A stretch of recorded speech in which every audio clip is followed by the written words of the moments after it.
Let's have a look at how difficult it will be for the Indigenous voice to Parliament to be successful at this referendum. Since 1906, 44 times Australia has voted on a proposed change to the Constitution.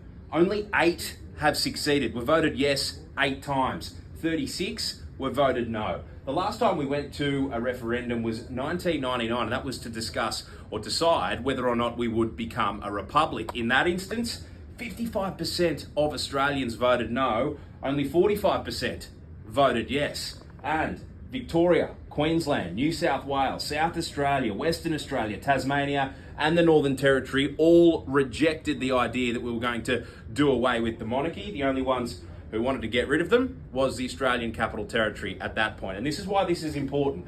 To succeed, the Indigenous voice to Parliament will need a majority of the votes in a majority of the states. If they don't get either of these, the referendum will fail. Now, the last time we had a successful one was all the way back in 1977, and the government at the time was pulling a little bit of a swifty because it wasn't all that big a deal. They were talking about rising the age of retirement for judges, Senate vacancies, allowing state parliaments to fill Senate vacancies, and allowing territories to vote in referendum. Before that, the ACT and the Northern Territory were not allowed to vote in referendums. They were successful, but it all happened during a plebiscite, a non-binding plebiscite, exactly what we did with gay marriage. And that was to decide what our national anthem would be.